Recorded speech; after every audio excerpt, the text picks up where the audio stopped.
So Ava, the first thing we have to do is pick some paper. So this is your container, and I have a lot of different papers. I got some, hold on one second, let me show the paper. We got pink paper and green paper, we've got orange paper, and we've got blues and purples mixed together.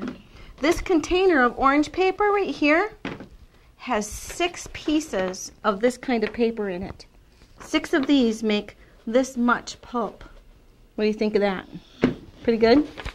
Now, you can pick 2 colors, and you can pick probably, you want pinks? Pinks and purples? Okay, because if you put oranges and greens in there too, you're going to end up with a muddy color. So we're going to just set these aside.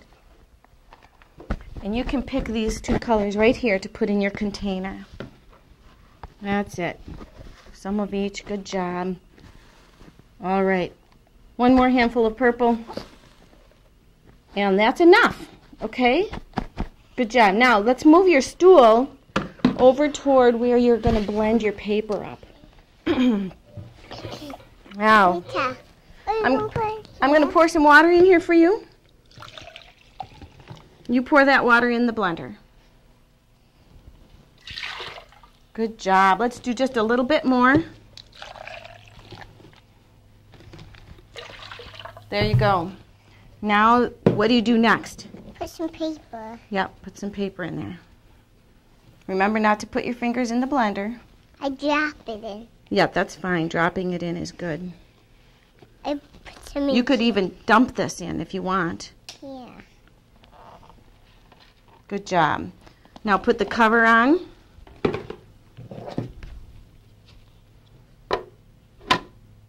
Put it on nice and tight. Now we're going to put the blender on here. Do you want to pick it up? Pick it up. Put it on there. Let's see if we can get it on so it sits right. I think that's it. You're going to plug your ears? I'm going to cover it like that just in case it spurts up. We don't want water everywhere. No. Go ahead and push the button. Which one? This one? Well, give it a try. See which one works. Oh, push it. Try a different one. You want me to do it? Okay, do you think it's ready? Should we look at it? Yeah. Done? Well, we can use it like that if you want to, and I'll show you. Yeah, you want to? I'll show you what it's going to look like when it's done. Is that how you want to do it? Or do you want to blend it up a little bit more? I want that big thing. That hood or that hood. Okay, all right. See how that's blended up a little bit more? All right. Drain it. And now you're going to put it in here. You're going to put it in here using one of these screens. So go ahead and set that down in the bucket. Set it down in the bucket. Put some pulp in here. Yep, just set it right down. There you go. Put some pulp in there. Take some of this pulp. With my hands? Yep, with your hands. I know at home we scoop it up out of the bucket.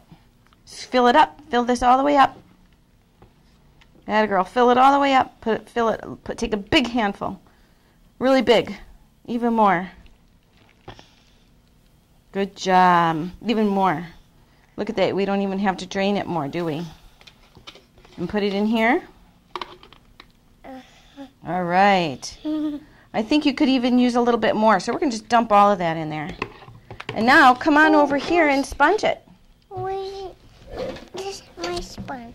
Yep. Go ahead and sponge the shape of it. And squeeze it. Good job. Squish that. And squeeze it. Very nice.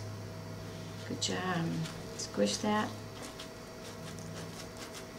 And squeeze it. And just keep working on that until you shape your bowl. So once they take it home, and this is one that got pulled up even further than the edges of the bowl.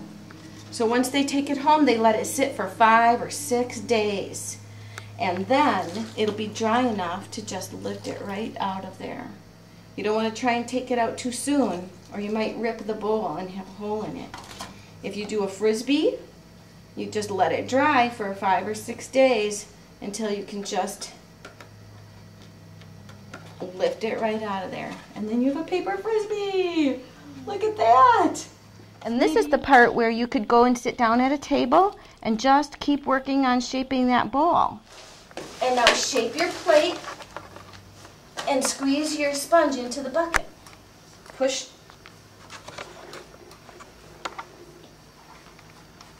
Push down till it's flat.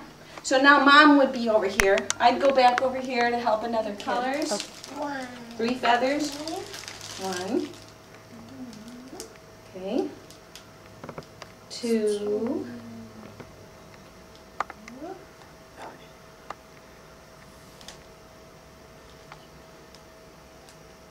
3. All right. And then if you had like a little, let's fake this. If you had a little shaker of glitter, you could shake some glitter on top of there. Just pretend. Just pretend to shake some glitter on there, because I don't really have some. There you go. Shake some glitter on there. Oh, good job. Very pretty. And you want to push those feathers down nice and tight into the pulp so that they will stay there after the paper is done. You could even put a little piece of wet pulp over the edge of the feather. See that? Put a little piece of pulp over part of the feather. Show some of your bowls. What is that, Ava? A heart. A paper heart. Paper heart. Okay. Can you show that one? Yep. And now show this one. So this one had ribbons on it and glitter. This one has little chunks of paper. And what's on the bottom there? What's on the bottom? Do you see that? Do you remember when we took a paper doily and we put it in the plastic bowl before we poured the pulp in? I forgot about that. Goes in first, Yeah. Yeah. You put the let's show that real quick. You put the paper inside and then you pour your pulp. I'm going to take your pulp, Ava, because we can do this again later, right? One. You pour your pulp right in there, and then that's when you shape your bowl on top of the doily. And then you end up with a doily on the bottom of your bowl. Okay, do you want to show this one with lace and feathers and some shiny sprinkly things? Okay, show that one to the camera. Here's another one with a doily. Here's some little ones. With no doily. With no doily. Yep, some little tiny balls. And here's one that somebody made with like a flower. Look at that. Look at the petals. We made that one like a flower. And how about this one where we pulled the edges up farther than the plastic bowl. So it's got kind of a round top. This one has some fun feathers on it too. Look at that one, has a feather on the bottom. You got to put that in before you pour the pulp